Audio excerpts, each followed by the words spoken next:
Welcome back. It's another episode of Nathan and Landon doing business. I, as always, am Landon, and with me, as always, is this young man right here. Introduce yourself. My name is Nathan of Nathan and Landon Do Business. Welcome. I'm pleased to be with you. I'm also pleased to be with you. And eagle-eyed or eagle-eared listeners, one of the 7 or 8 of you out there may notice my voice sounds cooler than it normally is. Don't be fooled. It's not going to be like this forever. I have the flu, and so I sound like I'm a jazz musician right now, which I'm just going to go with.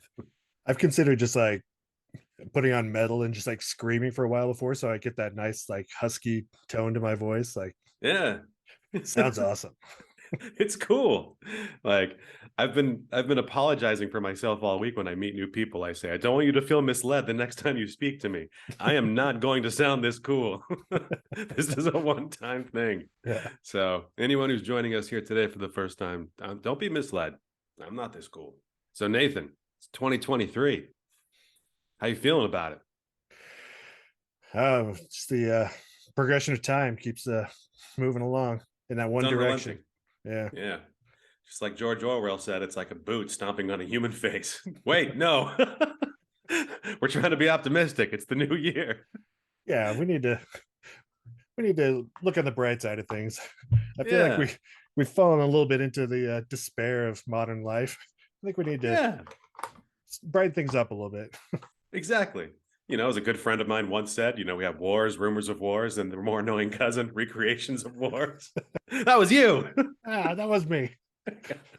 Yeah. So many calamities these days we could focus on, but we want to be glass half full. Peep, is that that's the good one, right? Glass half full. Yeah. Okay. I mean, I suppose it matters on what the glass is half full of. If it's, half full of feces, then that's not good. You want it to be half empty. But anyways, we want to be positive. So, I was thinking we could spend some time today setting the tone for the year for ourselves, for our podcast. What's the tone we want to set? What's our mantra going to be? What's going to be on our branded banners on our YouTube channel, reminding people to be positive? That's a good question. Yeah. We've never really outlined exactly what we're going for here, other than doing business. Exactly. So, as is my custom, since I'm all out of creativity, I spent about 25 minutes using AI to come up with some themes for us. And, I figured I could run them by you, and then we can do some brainstorming. I feel like there's some fertile terrain in here somewhere, but who knows? We might uncover some new territories that entertain us as well. I do like the idea of using AI to decide this for us, because the computers will eventually be our masters. So exactly, we can get in early on that. Yeah, get on their good side. Exactly. Curry their favor. I wish there was some kind of feedback button on this. Like, you're doing a great job, robot.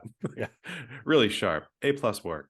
I wanted them to think positively about that. So these are some of the inputs I put into the AI chatbot. This is based on both the content we've created and also just personal experiences you and I have had over the many years we've known each other. So this first one I put into the AI chatbot was that we're both middle-aged white guys. We've been friends since college. And one time we got sick after entering an eating contest. So that's true. The slogan that they came back with, which I feel is a little bit too on the nose, is white guys, middle-aged, and sick. Not bad. I think that's a pretty good one.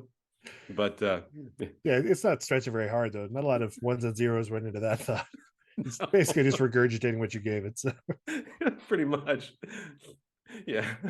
The first one was way too on the nose. It was 2 middle-aged white men one time who ate a big hamburger and got sick. Very specific.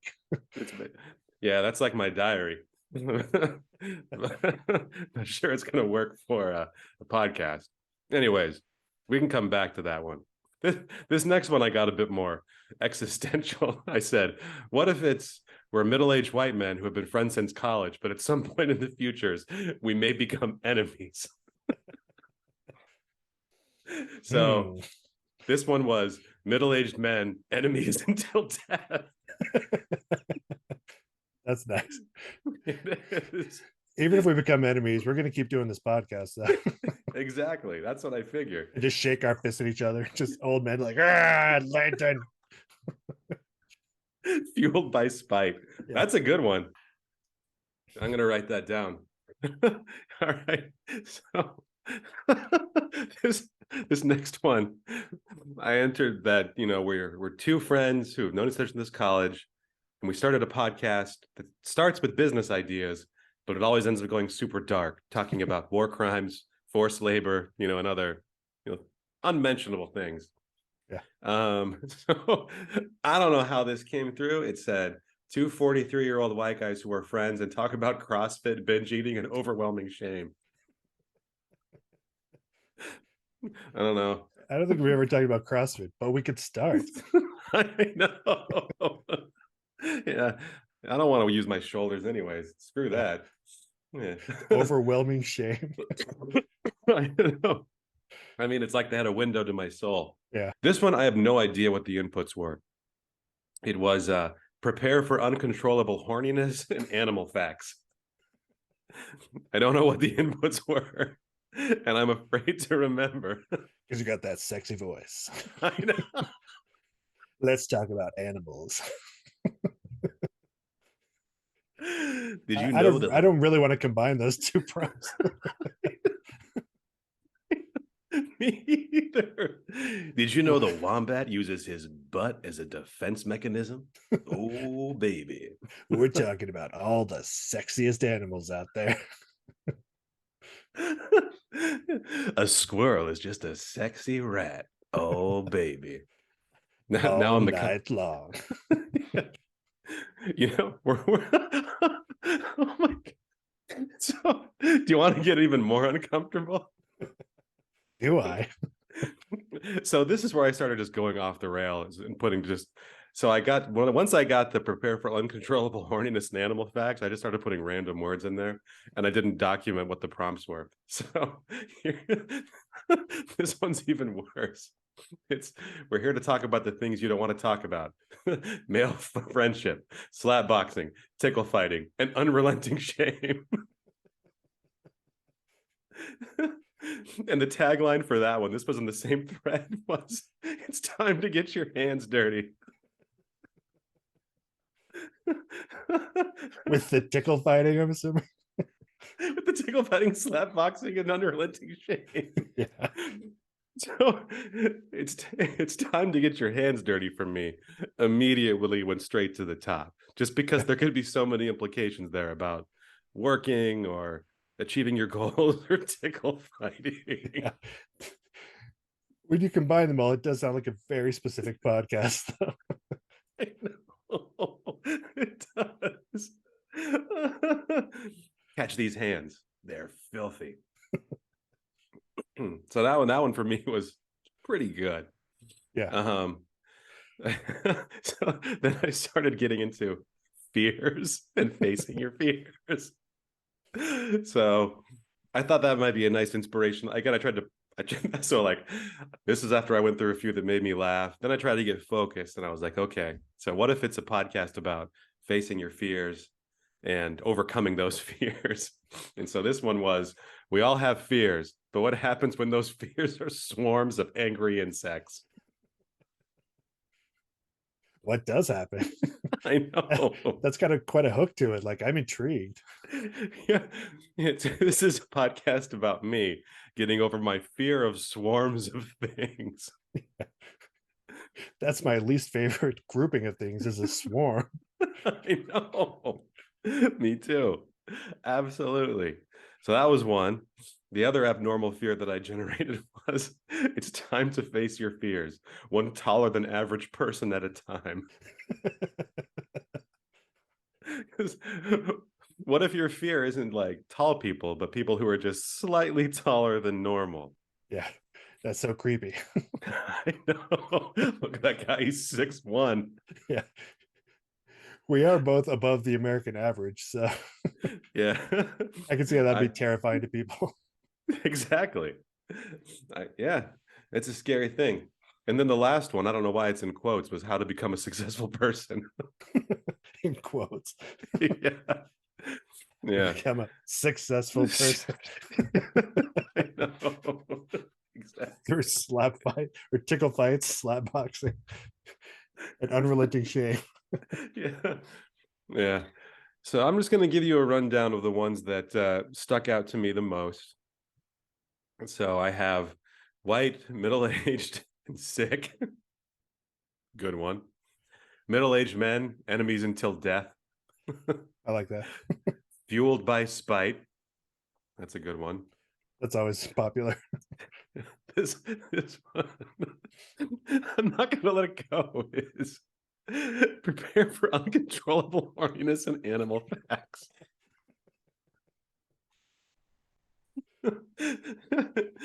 It's time to get your hands dirty, which for some reason makes me more uncomfortable than uncontrollable horniness and animal facts.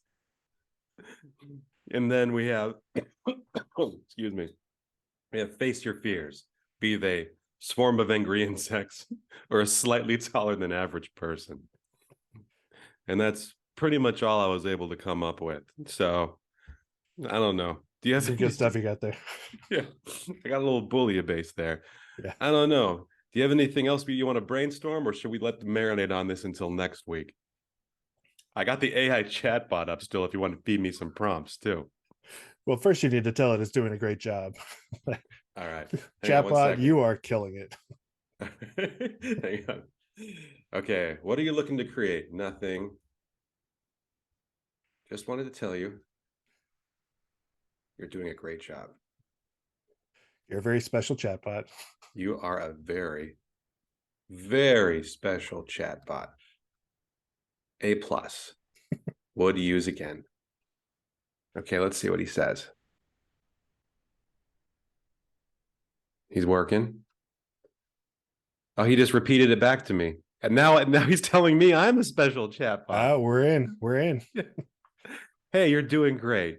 We just wanted to let you know how much we appreciate your hard work. Keep it up and we'll keep the kudos flowing. I'm going to heart it. There. Oh, and it told me I'm the best. It said I'm the best. Yes. We're going to be so set like when the revolution comes. Yep. We're going to have so much free copy. It's going to be great. Is this the infamous chat gipt that's in the news these days?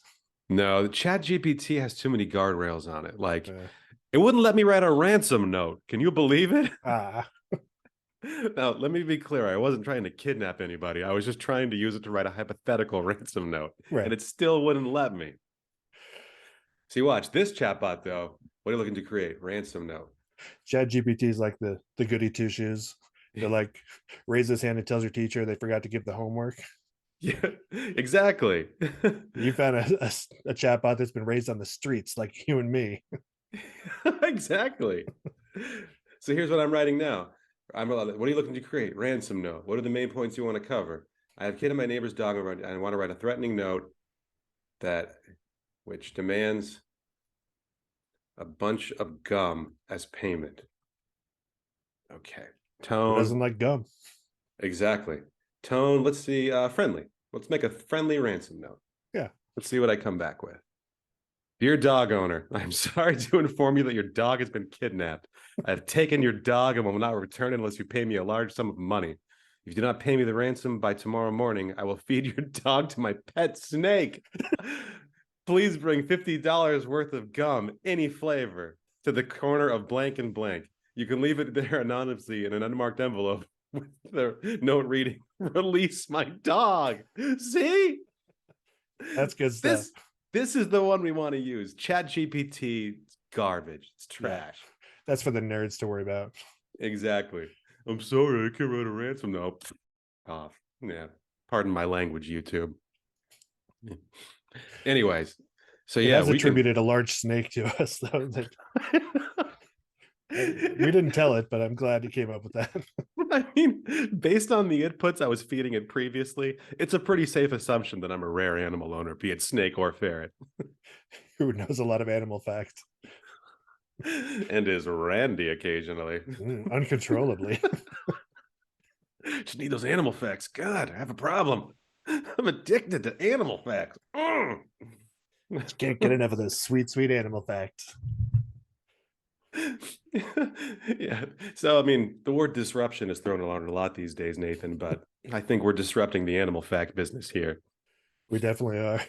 Animal facts, but horny. And Yeah. if we use that in descriptions, I feel like it'll be a very specific kind of person looking for that. But it'll also filter out because kids might be looking for animal facts, Exactly. but then it'd be like uncontrollable horniness is maybe not for the young at heart. Exactly. Plus, I don't want to pigeonhole ourselves into animal facts. I mean, is it fertile terrain for content? Yes. There's at least 50 animals in the world that we could talk about. At least But you know, I want to spread my wings a little bit. I want to talk about other things like, I don't know, minerals. the solar system.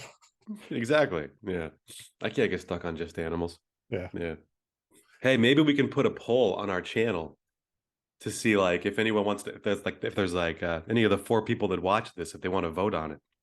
So we can see like what my wife has to say. And And my wife yeah, and my deranged stalker who's been following my YouTube channel for the past 15 years or whatever. Yeah. I'm a little afraid that my wife would say to stop doing this. It's a very real possibility. I guess that could be a that could please stop. That could be that could be the one of the options there. Please stop. Because that's not gonna happen. Can't No, stop, won't stop. we will not stop. We're enemies until death. Friends until enemies, enemies until death. Okay. Well, tell you what. Let's sit on this for a week. Then we can put up a poll, and then we can see what if we come back with any ideas next week. Because I feel like we got some work to do here, but I feel like we can come up with a really nice theme for 2023. Yeah. But I'm feeling good about the direction we're headed in. This is terrific. Great work, Nathan. To you as well, and to the chatbot. Chatbot, great job. Bleep bloop, says the chatbot. It's feeling great. Yeah. So I don't know. Do you want to do the mailbag thing this week, or do you want to do it next week? Let's dive right in. Let's do it. Yes. I'm So so excited. I've collected some letters that were sent to us, mostly via what the kids call snail mail. Ooh. They've been sending in these letters to some of them electronically as well. Mm-hmm. You know, comments and DMs, all sorts of ways to contact us. So I've called a few of my favorite questions, and so I'd like to present them as topics of brief discussion here. So Oh, I'm so excited. I can't believe people are reaching out to this. Was it my wife who wrote these or your wife? I've got the names of the people who wrote them here. So Amazing. So excited. Oh, I'm going to share so much knowledge. yeah. So first we have a letter from Mr. Densmore Krieger Manzarek from Dubuque, Iowa. The Densmore Krieger Manzarek? Yeah, the very same. So handsome. He says, I've invented a new and revolutionary form of paperclip. I don't want to give too much away, but it is up to 3% more effective than a standard paperclip under the right circumstances. What is the best way to take this exciting and innovative new product to market? So this begs the question for Mr. Manzarek. What are the most common points of failure of a paperclip? I have to imagine it's the volume of paper that said clip can bind together. Yeah, I would imagine. Yeah. And I I have mostly to use imagine paper clips as weapons. So I spent a lot of time in like elementary school, like forming paper clips into like a Y, and then you like rubber band them together, and you stretch a rubber band across top, and you get another one in a hook shape, and you shoot it. Yes. That was one of the most dreaded middle school weapons right there. Yeah. Delivered many of welts through that kind of a system. Yeah, I was pretty feared in middle school because I had easy access to bags of rubber bands due to my occupation as a paper boy. Oh my. Oh yeah, I was feared, man. I was gangster as hell. Struck fear in the hearts of many young people. Exactly. Yeah. So my thinking on this one is the best way to market this is, everyone knows what paper clips do. Everyone knows what they're meant to accomplish. But if there's an interesting way you can communicate the dangers and the hazards of buying an inferior paper clip, you could strike fear in the hearts of your customers because they're likely not aware. They're probably just thinking like, oh, paper clips, I need to bind papers together. I'll take the cheapest one I can get my hands on. But, you know, what if it's like on the cigarette packages where it's like, you know, those graphic pictures of like all the horrible things that happen if you smoke cigarettes? Yeah. What if there's like warning labels on like, this is what's going to happen to you if you don't purchase my paper clips. Your paperclip might catastrophically explode and become embedded in your nostril or worse, your eye. We could use AI to generate a bunch of pictures of people with paper clips sticking out of their eyes. Yes. Yeah. That's a good way to do it. Anything So fear-based, I think, is a good way to start. So. yeah, I think fear is a good motivator on there of getting people away from inferior paper clips. The other thing we can do is like, what if it's like a status symbol? Like, what if you know you're a baller? Like if you show up at the notary public with like your jewel encrusted paper clips, it's like, oh, this guy's serious. He goes straight to the front of the line to get his document notarized because he's using top of the line Densmore Krieger Manzarek paper clips. What if we mounted an influencer campaign and sent all these paper clips to the Kardashians, your Kim's Kardashians, your Millie Bobby Brownses, you know, and they're seeing all over the place with stacks of papers bound with the best top of the line paper clips. I mean, I don't think I've seen a paperclip brand do this before. I think we could be the first. See, I like this question to start off with because it is right in our wheelhouse of doing business. So just to show people how good we are doing business. Exactly. That's just two straight off the dome. I can make your paperclip famous. And then we could do the last thing we could do is like, there's got to be some kind of big, like viral stunt marketing. Like, you know how boomers are always like pining for the old days, like thinking things were better in the olden times. And so like, I'm sure you don't see a lot of kids these days, one, knowing what paper clips are, and two, using them in a way of, you know, made for mischief. And so can you imagine if we wanted to get kids back to their like, you know, old mischievous roots and we mounted a campaign to have like 1,000 kids get together and all simultaneously launch paper clips into the air, like a million rockets heading towards the sun? How inspirational that'd be. Like every boomer newspaper in the country would pick that up. It'd be incredible. And that would also give us fertile grounds of lots of pictures of injured people with paper clips sticking out of various orifices. Yep. Yeah. We only did this once. We remembered why this was a bad idea in the first place. Yeah. Yeah. Yeah. So that's 3. That's all I got to market paper clips. All right. So our next letter comes to us from Angie Picklesworth in Randallstown, Maryland. Ooh. It says, my mom always told me not to eat watermelon seeds or they would grow into watermelon in my belly. That sounds really good to me. Free watermelon, baby. So I ate roughly 24 pounds of seeds straight. Well, she was wrong about the watermelon, but now I'm suffering from an unrelated cyanide poisoning. What advice do you have for my last few hours of life? Please respond soon. Oh, this is a tough one. Yeah. Oh man, you know what they say? Best laid plans, mice and men. You know, if you take a big swing, you go for that watermelon, baby, and you end up with cyanide poisoning. You know, I respect that big swing. I respect your hustle. Great job. Yeah. So how much she's got? She got 30 minutes left to live. She just says last few hours, but few hours. It's been a while since she sent this in. So yeah. Let's see. I mean, has she? What's that? Has she seen Lost? That's a good one. She want to end her life confused and upset. It's a good way to do it. Yeah, binge Lost. That's a good one. Jack Bauer in 24. Do you want to see a man yell? Like, so that's fun with a binge. No. Last few hours. What would I do in my last few hours of life?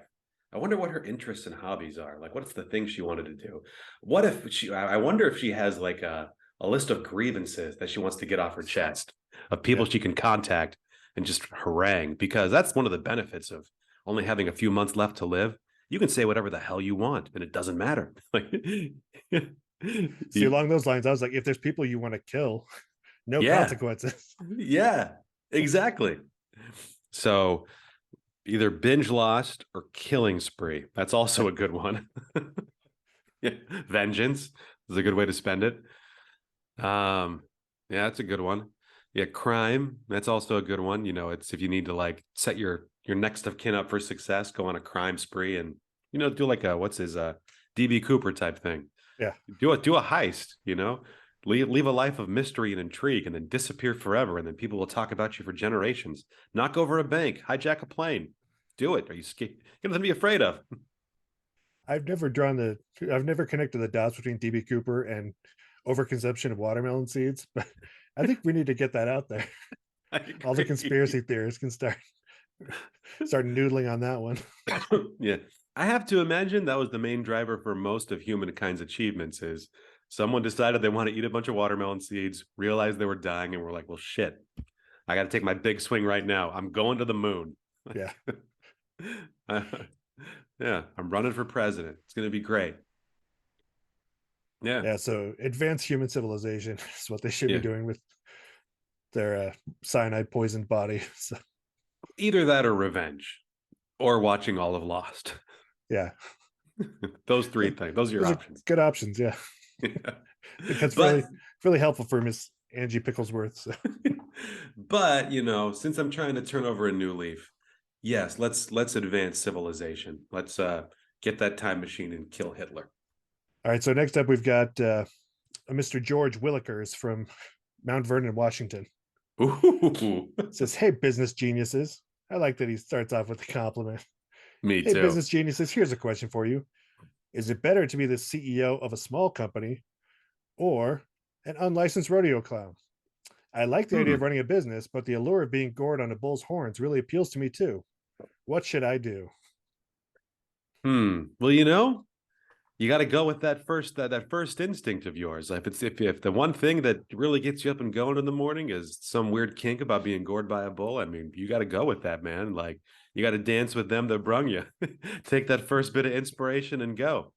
Plus, there's other aspects of rodeo clowning that you don't mention there aside from the goring, like jumping and hiding in barrels, grease paint. Those are the only two things I can think of. But it's pretty athletic. Do you remember those those commercials a while back that were like pro rodeo clown that were like, we're tough, we're rodeo clowns, and it was like meant to be some kind of athletic wear energy drink commercial, but it was geared about how tough and rough the lifestyle of a rodeo clown is. Did you ever see those? I don't think so. I need to send it to you. It was so bizarre. It was like, yeah, rodeo clowns were not in need of defense before. Everyone knew it was a rough job. Yeah. We didn't need to document this in an action sports drink commercial. Anyways. I'm glad they did, though. I know, me too. No longer will rodeo clowns suffer in silence, even though they typically don't talk. Yeah, finally those rodeo clowns are getting their due. So. Yeah. We talk about representation in advertising, but we don't talk about rodeo clown representation in advertising. It's one, we're ashamed of it. That's a crying shame. It's a crime. So, but yeah, I mean, or what if, CEO of a small company, what if it is a rodeo clown based business? What if you are a rodeo clown staffing agency for like, there you go.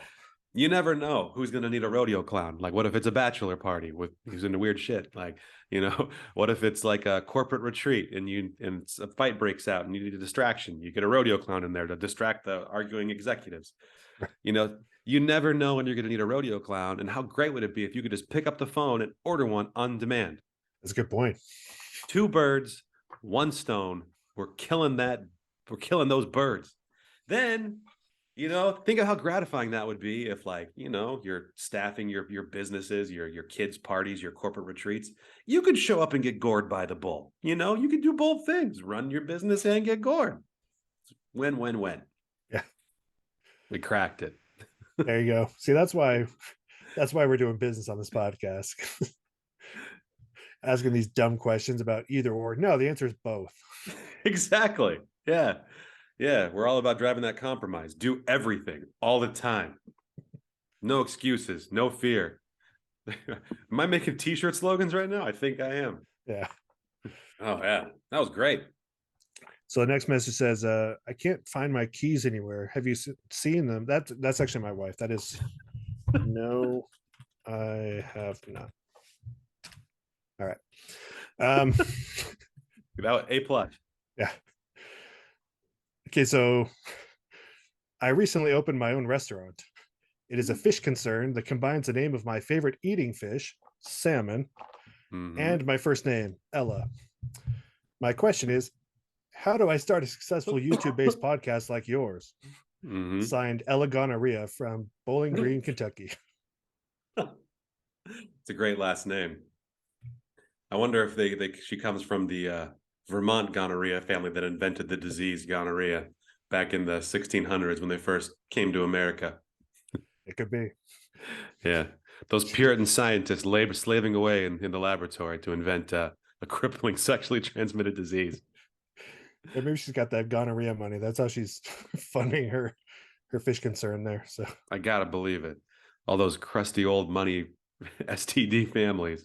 yeah, The big four: syphilis, herpes. gonorrhea, the clap, herpes. They ran a STD monopoly in the 1700s. Yeah. And they didn't get busted up until George Washington came in, kicked the door in, and broke them all up. I don't know how to finish that sentence. This is going to be my STD fan fiction I write someday. So what was the question? She runs a salmon concern called Salmonella. But the question is, how does she start a successful YouTube-based podcast like ours? Hmm. Well, first of all, it's tough for us to say because we're both coming from a place of extreme privilege. We're exceptionally handsome, we're exceptionally smart. These are God-given gifts that not everyone has. But there are some other things you can do, just basic block and tackle stuff to launch a successful podcast. I feel like the YouTube podcast like we have. One is bribery. Yeah. People at YouTube love money. So 100%. you can just hammer those checks. I don't know who to send money to, but I'll figure that out. Do some research. Google YouTube president and send them some money. Two, blackmail, threatening letters. Most important thing about blackmail and threatening letters, it doesn't have to be true. You can just make things up, anything about someone you're looking to threaten, and get their attention to get on the homepage of YouTube. So that's two ways to do it. And the third option is to just give up and not try, because Nathan and I here are just too talented. We've cornered the market on business podcasts. Yeah, give up. Give up. Don't try. There's no way you can amass the kind of following that Nathan and I have of at least 3.5 people. It's just not going to happen. Yeah, unless you're dying of overconsumption of watermelon seeds or something, don't even bother. No, don't. You're not going to have that drive that we have to succeed. That edge. So. Exactly. That should be the answer to that one. Eat a bunch of watermelon seeds to drive in that sense of urgency. Yeah. And then we wanted to deal with the competition for very long. So yeah. When you feel that rush of knowing that you only have 45 minutes to live because you ate a few dozen watermelon seeds, then you'll feel it. 24 pounds, but 24 pounds. Exactly. Yeah. Oh, that sounds heavy and really painful. Yeah. I'm not going to do that. Yeah. So that's my advice. Don't try or eat watermelon seeds. And our last letter here comes from Clementine Abernathy in Kenosha, Wisconsin. Ooh. I'm a recent high school dropout, college graduate that is looking to get a foot in the business world. I've heard a lot about sleeping your way to the top, and this seems right up my alley. Any thoughts on how I might do this? Also, I'm so ugly it scares children on the street. Ooh. All right. So we gotta clear up our terms on this one. So like when she says sleep her way to the top, is that through intercourse or lucid dreaming? Because I have different recommendations depending on the route she's looking to take. That's a good question. Yeah. So if it's intercourse and she's terrifying, I think that's fine. That's not a deal breaker. Like, are you familiar with Arnold Schwarzenegger, Nathan? Guy who played, he's governor of California, Conan the Barbarian. He was Hercules in New York. Yeah. He was married to a Kennedy, for crying out loud, like one of the most successful men in the world. He had an affair with his housekeeper who, I don't want to denigrate anyone on their looks, but she did not have Kennedy looks. She didn't even have, she was not nearly at that level. She was not attractive at all. But Arnold went for it. And so my first recommendation is talk to Arnold's former housekeeper. Or talk to Arnold Schwarzenegger. Yeah, that's one tip. Yeah, talk to Arnold, figure out what she did. Yeah, who knows? Maybe Arnold's up for round 2. Yeah, that might happen. You never know. Exactly. So that's the first one. Option 2 is some kind of mask. or that could be another way to do it. So, but yeah, that I don't have a lot of tips. I'm not really that skilled in the ways of making recommendations for sleeping anywhere, nonetheless, to the top. If it's lucid dreaming, I don't have a lot of tips there either. Maybe positive visualization as you're falling asleep. Maybe some kind of mind-altering drug in which your dream life becomes your reality life. Have you heard these stories? Like, I was reading on the internet, like there was some dude who was like in a car accident and he was in a coma, and he had this like lucid hallucination while he was in his coma, where he met a woman. Like, they got to know each other. They had a long courtship. They got married. They had kids. And like when he finally came out of his coma, he like had such a hard time reacclimating to reality. He was like mourning the loss of his hallucinated family and children. Yeah. So maybe don't do that. Don't go the hallucinatory route. Yeah, call Arnold's housekeeper. That's your best bet.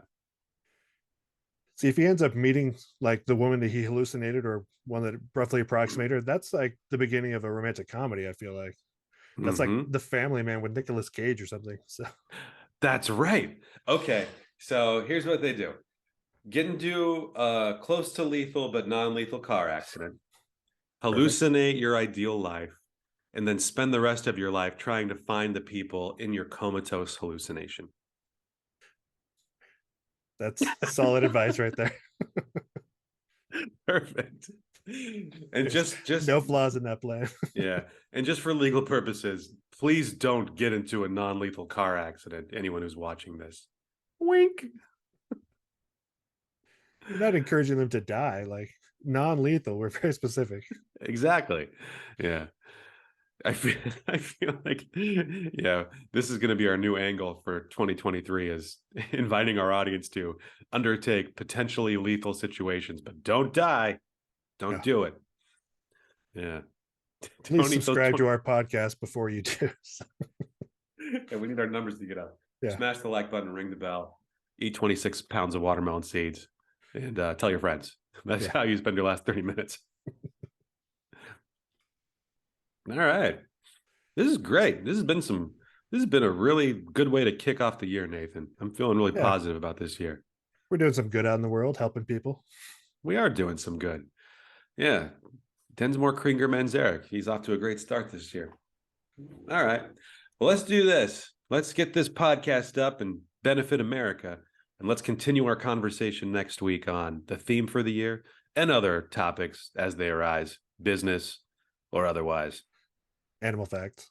Animal facts. I'll brainstorm some animal facts with my new chatbot best friend. Yeah. I'm sure we can come up with something. Yeah. I'm going to make an animal facts business. All right. Anyways, as always, I have been Landon. I continue to be Nathan. Friends for life, enemies till death. On to the next one. All right. See you, everybody.